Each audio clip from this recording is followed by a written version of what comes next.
بسم اللہ الرحمن الرحیم۔ پروگرام مذاکرہ محمد اصغر یزدانی آپ کی خدمت میں، اور بات کر رہے ہیں بعثت پیغمبر پہ۔ جناب علامہ فدا بخاری صاحب بعثت کے حوالے سے گفتگو فرما رہے تھے۔ جی قبلہ۔ جی بہت شکریہ۔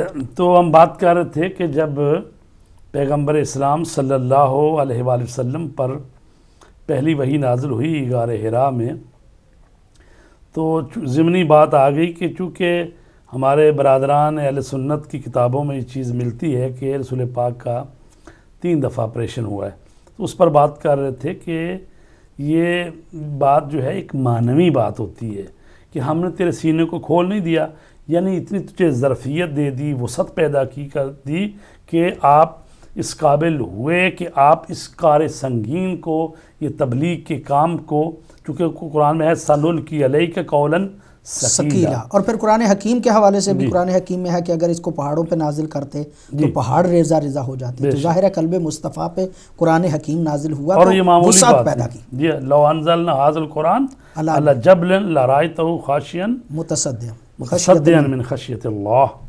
تو لہٰذا یہ قرآن مجید جو ہے یہ اس کی ذمہ داری اور یہ کار تبلیغ آسان نہیں ہے، اور اسی کی وجہ سے جب قرآن حکیم نازل ہوا تو پیغمبر گرامی اس سنگینی کو محسوس کر رہے تھے جس کی وجہ سے آپ کے جسد اقدس پہ پسینہ تھا، یا ایک مطلب وہ محسوس کر رہے تھے۔ وہ بھی یہ نہیں تھا کہ انہیں نبوت کا پتہ نہیں تھا اور فرشتے کو وہ دیکھ کے گھبرا گئے اور پریشان ہو گئے۔ یہ ساری کہانیاں اسرائیلیات یقینی طور پہ ہوں گی۔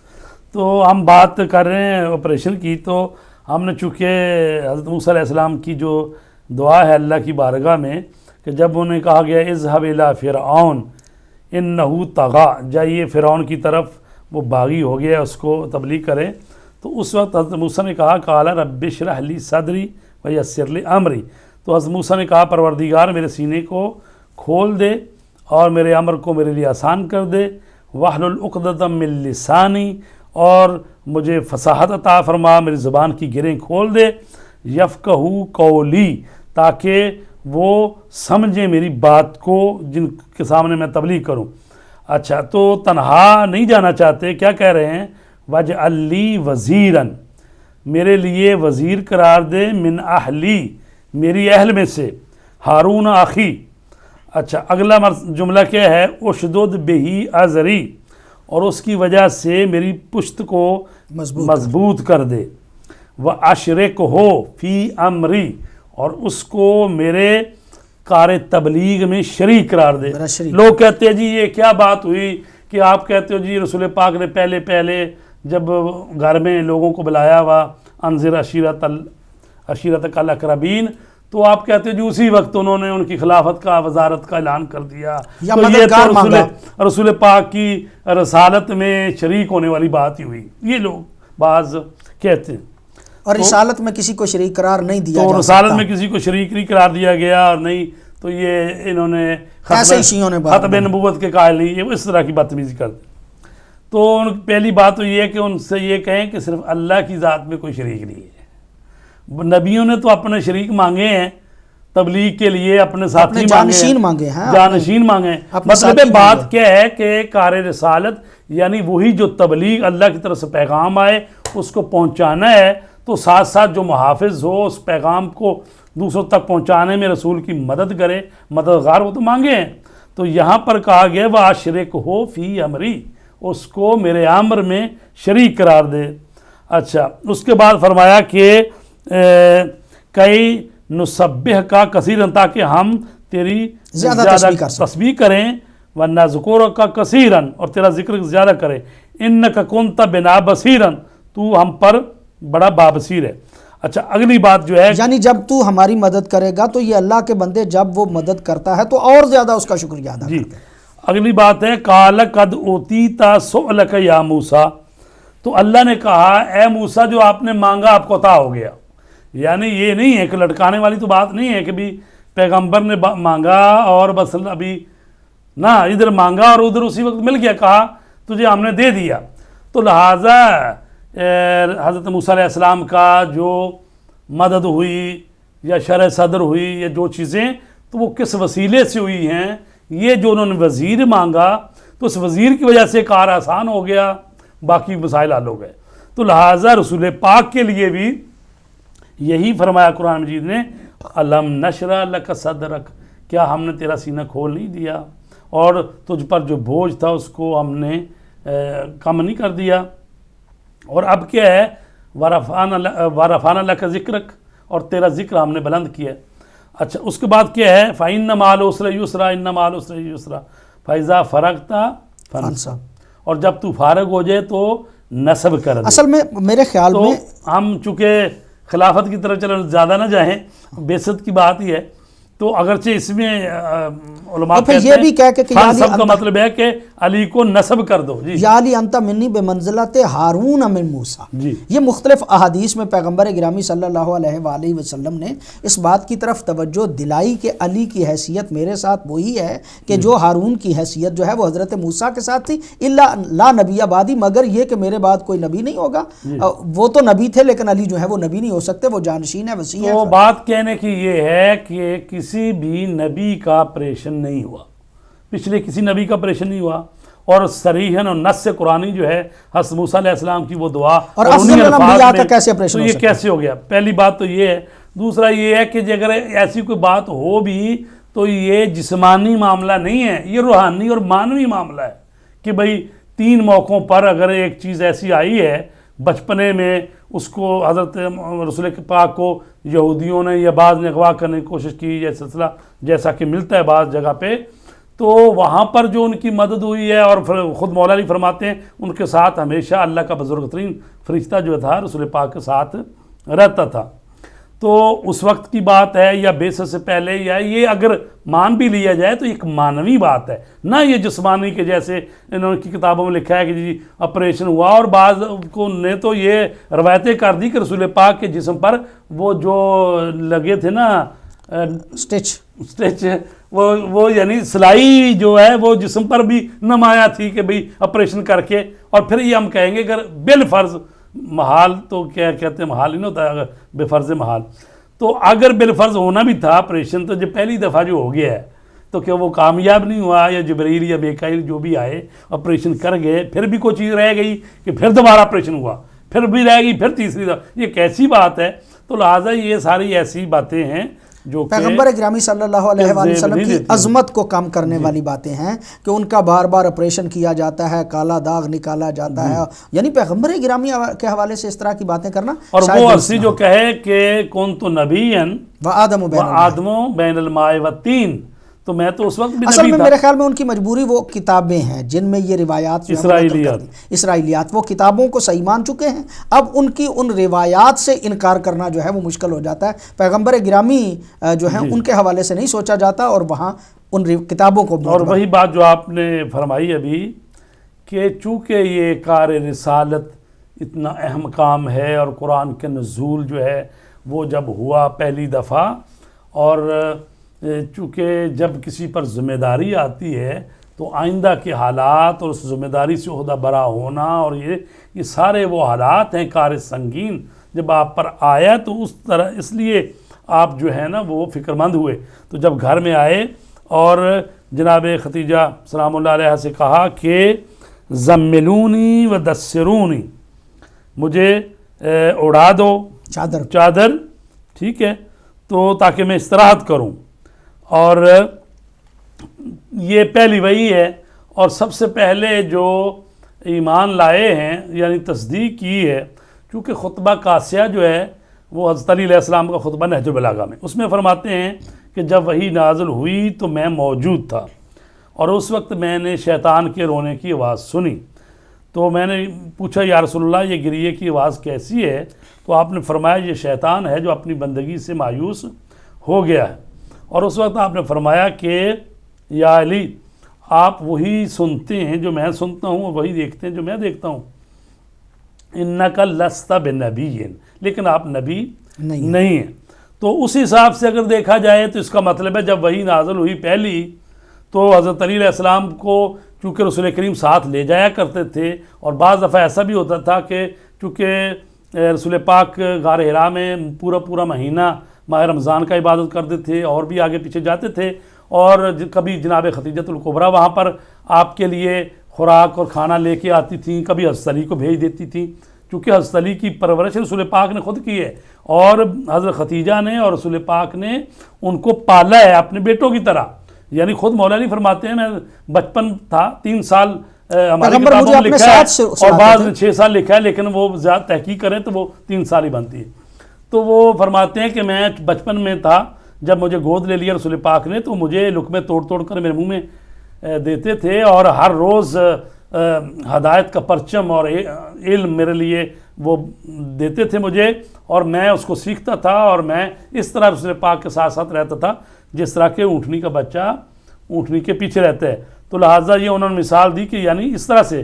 تو لہٰذا پہلے حضرت علی علیہ السلام ہیں جنہوں نے تصدیق کی رسول پاک کی، اور حضرت خدیجۃ الکبریٰ جب گھر آئے تو انہوں نے آپ کو تسلی دی اور ایمان لے کے آئیں اور کہا میں تو بہت عرصے سے منتظر تھی اس بات کی. اور تیسری شخصیت جو ہیں وہ آپ کے جو غلام حارثہ جو زید ابن حارثہ وہ تھے، اور چوتھے حضرت ابو ذر غفاری ہیں.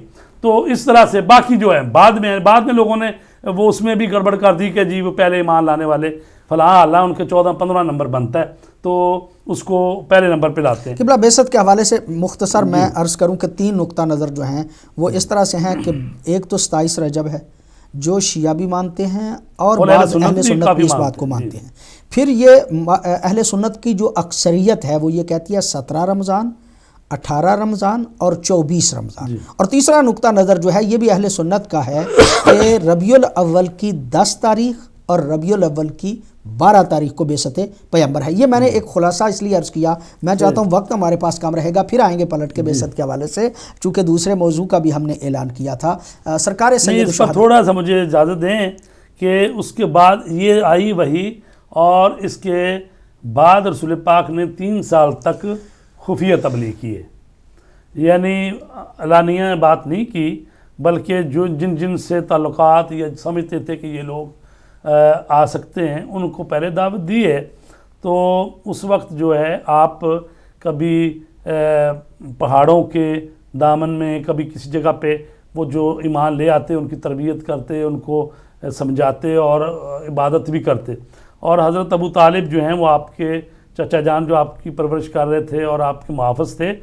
تو آپ نے دیکھا کہ ایک دفعہ حضرت ختیجہ اور حضرت علی اور رسول پاک جو ہیں نماز پڑھ رہے ہیں کعبے کے قریب. چونکہ میں نے عرض کیا نا کہ حضرت علی تو حضرت علی رسول پاک کے ہی گھر میں رہتے تھے، وہ ساتھ ساتھ ہوتے تھے ان کے، چونکہ رسول ان کی پرورش کر رہے تھے. تو آپ نے پوچھا کہ اے میرے بیٹے محمد یہ کیا ہے؟ تو کہا کہ چچا جان یہی دین ہے خدا کا، فرشتوں کا، اور یہی دین ابراہیم ہے، اور اسی دین کو میں لے کے آیا ہوں. تو آپ نے اپنے بیٹے علی سے کہا ٹھیک ہے بیٹے اپنے بھائی کا محافظ رہو. جناب جعفر کو کہا. اب پھر ایک دن آئے تو ان کے ساتھ جعفر تھے ساتھ، تو ان کو بھی کہا جاؤ جعفر بیٹا تم بھی جاؤ، تم بھی رہو، اور تم دونوں جو ہیں ان کے ساتھ رہو، ان کی محافظت کرو اور ان کے پشت و پناہ رہو. تو لہٰذا حضرت ابو طالب نے یہ کام کیا. تو زید بن ارقم جن کا نام آپ نے سنا ہے، پہلا وہ مقام، یہ جو ہے ارقم بن ابی ارقم، یہ ان کا ایک گھر تھا، وہ صفا کی پہاڑی کے اوپر تھا. تو یہ لوگ جو ہے نا وہاں پر جمع ہو جاتے تھے اور وہاں پر عبادت کرتے تھے اور رسول پاک لوگوں کو تعلیم دیتے تھے. تو اب آئی یہ سورہ مدثر کی آیتیں، یا ایھا المدثر قم فانذر وربک فکبر وثیابک فطہر والرجز فاہجر ولا تمنن تستکثر ولربک فاصبر. یہ جو 7 آیتیں آئی ہیں سورہ مدثر کی، تو اس میں کہا گیا ہے کہ اے میرے چادر اوڑھنے والے قم فانذر، اٹھ جائیے قیام کیجئے، یعنی جس کو کہتے ہیں نا اب تیار ہو جائیے، مادہ ہو جائیے. اور وہ دوسری آیت وانذر عشیرتک الاقربین والی جو ہے جی وہ بھی ساتھ ہی ہے، لیکن یہ اس سے پہلے بات کہتے ہیں کہ یہ آئی آیت اور اس سے کہا کہ آپ نے کرنا ہے یہ کام، یہ قیام کرنا. قوم فانذر اور وَرَبِّكَ فَكَبِّرْ، اپنے رب کی بڑائی بیان کیجئے، اور کہا گیا کہ اپنے کپڑوں کو پاک رکھیے، اور وَالرُّجْزَ فَاہْجُرْ، اور ہر قسم کے رجس سے دوری اختیار کیے، اور کہا گیا ہے کہ اس طرح احسان نہ کرو کہ زیادہ کے طلبگار بن جاؤ، اور اپنے رب کی خاطر صبر کرو. اور یہ صبر کرو خود بتا رہا ہے کہ کہا گیا ہے کہ ظاہر ہے کہ یہ جو آپ تبلیغ کریں گے اس پر استقامت کے ساتھ صبر کے ساتھ چلنا پڑے گا اور اس میں بڑی بڑی مشکلات آئیں گی اور اپنے رب کی خاطر اس پر صبر کرو. تو اس کے بعد آپ اٹھ کھڑے ہوئے اور ساتھ ہی کہا کہ بھئی اب جب یہ تبلیغ کرنی ہے تو سب سے پہلے جو کھلے عام تبلیغ کرنے سے پہلے فانذر عشیرتک الاقربین، اپنے قریبیوں کو ڈراؤ. اور اس وقت حضرت علی کو آپ نے بھیجا اور بنی ہاشم عبد المطلب خاندان کے جو ہیں تقریباً 40 سے 45 لوگ جو ہیں وہاں پر آئے اور 3 دن تک وہ سلسلہ جاری رہا.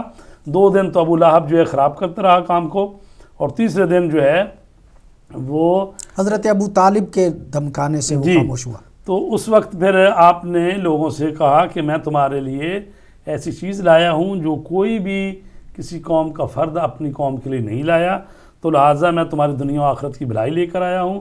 اور وہی بات کہ اللہ کا میں نبی ہوں اور جو میری اس میں مدد کرے گا وہ میرا وزیر ہوگا، مشیر ہوگا. تو یہاں پر سب خاموش رہے. اور ایسے میں 13 سال کا جو جوان تھا، نوجوان، وہ کون ہے؟ وہ مولا علی علیہ السلام ہے. وہ اٹھے ہوئے کہا لبیک یا رسول اللہ، میں حاضر ہوں. تو آپ نے فرمایا آپ تشریف رکھیں. پھر پوچھا لوگوں سے، کوئی نہیں بولا. پھر آپ نے کہا لبیک یا رسول. تو 2 دفعہ ہو گیا. تیسری دفعہ جب آپ نے کہا تو آپ نے ان کو بلایا اور اپنے سینے سے لگایا اور ان کے سر پر ہاتھ رکھا اور کہا کہ ھذا اخی و وصی و وارثی تو و خلیفتی علیکم، یہ میرا بھائی ہے، وزیر ہے، خلیفہ ہے تم پر. اور فرمایا فاسمعوا واطیعوا، اس کی بات سنو اور اطاعت کرو. اور اس پر جو ہے وہ ابو لہب اور مسخرہ کیا اس نے، مذاق بھی اڑایا ابو طالب سے کہ دیکھیں آپ کے بیٹے کو بھی محمد نے آپ کا سردار مقرر کر دیا، اب کرو اپنے بیٹے کہتا اپنے بیٹے کی اطاعت کرو. تو کہیں تاریخ میں یہ نہیں ہے کہ آگے سے ابو طالب نے کہا نہیں یہ غلط کیا ہے، نہیں. تو یہ تو نہ صرف یہ کہ رسول پاک پر ایمان رکھتے تھے بلکہ ان کو یہ بھی علم تھا کہ یہ میرا بیٹا علی جو ہے ان کا وصی ہے، جانشین ہے، اور وہ بتا رہے ہیں. اور وہ تو بات کر کے یعنی اپنی طرف سے چلے گئے. لیکن حضرت ابو طالب نے 27 رجب کو اعلان رسالت پیغمبر گرامی نے کیا. 28 رجب کو پھر آگے چل کے تاریخ کہتی ہے کہ ایک وقت ایسا آیا کہ سید الشہداء علیہ السلام کو اپنے نانے کا شہر چھوڑنا پڑا اس دین کی حفاظت کی خاطر، اس دین کے تحفظ کی خاطر. اور وہ سلسلہ جو سید الشہداء حضرت امام حسین علیہ السلام نے شروع کیا 28 رجب کو، کیا فرماتے ہیں آپ اس کے حوالے سے؟ جی اس پر یہ ہے بات کہ پیغمبر اسلام دنیا سے چلے گئے اور ان کے جانے کے 50 سال بعد حالات اتنے تبدیل ہوئے کہ وہ جو رسول پاک حکومت اسلامی بنا کر گئے تھے اور بعد میں جو تبدیلیاں آئیں، یہاں تک رسول پاک کا دین اور اس کے احکامات اور خصوصاً جو حکومت اسلامی کے احکامات اور چیزیں وہ ساری بدل کے رکھ دی گئیں. حتیٰ کہ خلافت کا نظام بھی جو ہے اس کی بساط لپیٹ دی گئی اور امیر شام معاویہ ابن ابو سفیان نے اس خلافت کو ملوکیت میں تبدیل کر دیا، بادشاہت میں تبدیل کر دیا. خود بھی دھونس اور دھاندلی سے اور لڑائی جھگڑے سے حکومت حاصل کی اور امام حسن علیہ السلام نے مسلمانوں کا خون کی حفاظت کے لیے خود ہی حکومت سے دستبردار ہو گئے اور معاویہ کے سپرد کر دیا حکومت کو اس شرط پر کہ وہ قرآن و سنت پر چلے گا اور حضرت علی پر سب شتم نہیں کرے گا، اور جن کا جو حق بنتا ہے بیت المال میں بنی ہاشم کا ہو یا دوسروں کا ہو یا داراب گرد کا خراج ہو، تو وہ شرطیں 5-7 جو لکھوائیں اس سے، اور اہم اور فوکس اس پر ہے وہ یہی تھا کہ قرآن و سنت پر چلے گا. لیکن افسوس کہ وہ اس پر نہیں چلا اور اس نے امام حسن کو راستے میں رکاوٹ سمجھا اور ان کو بھی زہر دے کے قتل کروا دیا. اب اس نے دیکھا کہ اب لوگوں کی نگاہیں حسین ابن علی کی طرف ہیں، ان کو بھی معاویہ نے خط لکھے دھمکی امیز، لیکن امام حسین نے آگے سے جواب دیا کہ اگر میں تیری حکومت کے خلاف قیام نہیں کر رہا تو اس پر بھی میں اپنے اللہ سے عذر خواہی چاہتا ہوں. تم اصولی طور پہ تم قاتل ہو اس کے حجر ابن عدی کے، تم قاتل ہو عامر بن حمق کے، تم فلاں فلاں کے قاتل ہو، اور تم نے سب کچھ تم نے دین کو خراب کیا، پیغمبر گرامی کی سنت، اور پھر تم ایسے اپنے بیٹے کی بیعت لوگوں سے لے رہے ہو جو کہ شرابی ہے، اور پھر وہ کہ جو کبوتر باز ہے، جو اس کا اہل نہیں ہے، جو سوائے شراب اور شباب اور ان کے یعنی جس میں کوئی کوالٹی خوبی نہیں ہے، اس کو مسلمانوں پر مسلط کرنے کی کوشش کر رہے ہو. تو آپ نے خوب معاویہ کی خبر بچہ جس کے بیڈ پہ پیدا ہو اسی کے ساتھ ملحق ہوتا ہے، تم نے ایک ایسے شخص کو اپنا بھائی بنا لیا ہے کہ جو کسی اور کا بیٹا شمار ہونا چاہیے، زیاد ابن ابی کو. یہ تیرے جرائم، یعنی وہ چارج شیٹ لگائی سرکار نے.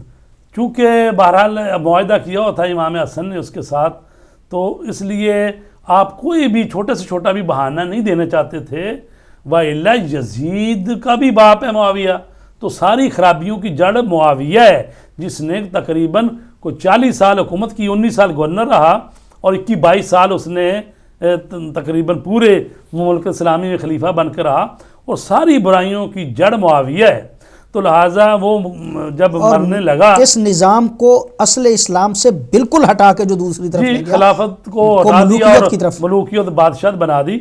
تو لہٰذا اب جاتے جاتے وہ یزید کو اس نے کیا کر دیا، مسلمانوں پر خلیفہ کے عنوان ولی عہد اپنا بنا دیا، اور لوگوں سے بیعت لی، اور یہ بیعت لیتے لیتے مدینے بھی آیا. تو بہرحال یہ 15 رجب کو معاویہ جو ہے وہ اس دنیا سے گیا ہے. ٹھیک ہے جی. تو 15 رجب کو جب وہ دنیا سے گیا ہے تو اس کا بیٹا یزید ابن معاویہ جو ہے اس وقت وہ شام میں موجود نہیں تھا، وہ کہیں اور اس کو بھیجا ہوا تھا. تو وہ اپنے باپ کے جنازے میں بھی نہیں آیا، وہ بعد میں پہنچا تو اس کی تاج پوشی کی گئی، اور اس لائن نے بیٹھتے ہی سب سے پہلا جو حکم صادر کیا ہے وہ مدینہ کے گورنر کو لکھا کہ حسین ابن علی اور عبداللہ ابن عمر اور عبداللہ ابن زبیر ان سے بیعت لو. ٹھیک ہے. اور اگر وہ بیعت نہ کریں تو چونکہ تاریخ طبری والے نے لکھا ہے کہ ایک بڑا لیٹر تھا کہ ان کو اخذن شدیدہ، یعنی ان پر سختی کرو، لیکن وہ ساتھ یہ بھی کہتے ہیں ایک چھوٹا لیٹر اور بھی تھا جس میں کہا گیا تھا کہ حسین کا سر کاٹ کر میری طرف بھیجو اگر وہ بیعت نہیں کرتے تو لہٰذا یہ یعنی رجب کا ہی مہینہ تھا کہ 15 رجب کو معاویہ مرا ہے، اور 3-4 دن بعد وہ بنا ہے اور اس نے پیغام بھیجا. تو ظاہر ہے کہ 26 کو یہ اس نے بلایا ہے، مدینہ گورنر نے 26 رجب کو آپ کو بلایا ہے. تو آپ جب آئے ہیں تو آپ کے ساتھ وہ 30 کے قریب بنی ہاشم کے جوان وہ سارے ساتھ تھے. آپ نے فرمایا کہ آپ باہر ٹھہرو اور میں اندر جاتا ہوں، اور اگر میری آواز بلند ہو تو اس وقت آپ اندر آئیں، ورنہ آپ باہر ہی ٹھہریں. تو جب آپ اندر گئے ہیں تو وہاں پر مدینے کا جو گورنر ہے وہ بھی بیٹھا ہے، اور اس کے ساتھ مروان بھی وہاں پر موجود ہے. اور وہ اٹھا اور آگے استقبال کر کے بڑے احترام سے اس نے بٹھایا، اور اس نے یزید کا لیٹر جو ہے سامنے رکھ دیا. تو ساتھ معاویہ کی بھی کہا کہ بھی وہ مر گیا اور یزید اب بن گئے خلیفہ، تو لہٰذا آپ سے بیعت کا مطالبہ کیا جا رہا ہے. تو آپ نے فرمایا، پہلے تو آپ نے یہ کہا کہ ظاہر ہے کہ آپ کو خفیہ بیعت تو کوئی فائدہ نہیں دے گی، آپ بھی چاہتے ہیں کہ اعلان لوگوں کے سامنے ہو، صبح ہونے دو، ہم بھی دیکھیں گے اور آپ بھی دیکھیں گے کون بیعت کا زیادہ حقدار. یہ کہا اور آپ اٹھے. ایسے میں اس مروان نے کہا اب گورنر کو کہ یہ بڑا اچھا موقع ہے، ان سے شدید ابھی بیعت کرو یا بیعت کرو یا ان کا سر کاٹ لو. یہ ابھی اس کو خبر بھی نہیں تھی ابھی کہ باہر بھی لوگ موجود ہیں. تو اس وقت امام نے فرمایا یبن الزرقا،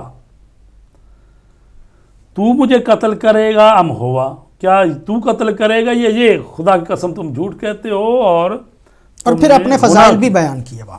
اور یہاں پر جو آپ نے ارشاد فرمایا، یزید کا تعارف بھی کرا دیا اور اپنا تعارف بھی کرا دیا، اور وہ واقعاً پڑھنے کے قابل ہے. آپ نے فرمایا ایھا الامیر ان اہل بیت النبوہ و معدن الرسالہ و مختلف الملائکہ و بنا فتح اللہ و بنا ختم اللہ و یزید رجل فاسق شارب الخمر قاتل النفس المحترمہ معلن بالفسق بھی آیا معلن الفسق و مثلی لا یبایع مثلا. ایک ایک جملہ جو ہے نا امام عالی مقام کا وہ سمجھنے کے قابل ہے. فرماتے ہیں اے گورنر ہم اہل بیت نبوت، اور یہ بہت اعلیٰ مقام ہے. یہ ایک دفعہ کہا جائے ہم اہل بیت نبی ہیں، ایک دفعہ کہا اہل بیت نبوت ہیں، یعنی بہت بلند بات ہے کہ ہم نبوت کے اہل بیت ہیں. وہ معدن الرسالہ، اور رسالت کی کان ہیں. اور ظاہر ہے کہ کان جو ہوتی ہے جیسے نمک کی کان، لوہے کی کان، سونے کی کان، کہ جس سے وہ مواد نکلتا ہے، وہ مٹیریل. تو فرما رہے ہیں کہ ہم تو وہ خانوادہ ہیں کہ جو رسالت کی کان ہے. وہ مختلف الملائکہ، ہم وہ گھرانہ ہیں کہ جس کے گھر میں فرشتوں کی رفت و آمد رہی. وہ بنا فتح اللہ، اللہ نے ہم سے ہی شروع کیا ہے. اب اس کے دو مطلب ہیں. ایک مطلب تو تخلیق کا ہے کہ یعنی اللہ نے اس کائنات کو تخلیق کرنے کا ارادہ کیا تو سب سے پہلے یعنی نور محمد کو خلق کیا. بنا فتح اللہ، ہم سے شروع کیا. اگر یہ مطلب لیں اور بنا ختم اللہ، اور ہم پر بھی اللہ ختم کرے گا، یعنی ہمارا ہی آخری ہوگا، جو امام مہدی آئے گا تو دنیا کا خاتمہ ہوگا. ٹھیک ہے. اگر وہ تبلیغ لی جائے تو پھر بھی یہی بنتی ہے بات. جی ایک بریک کے لیے کہا جا رہا ہے، حاضر ہوتے ہیں جی ایک چھوٹے سے وقفے کے بعد.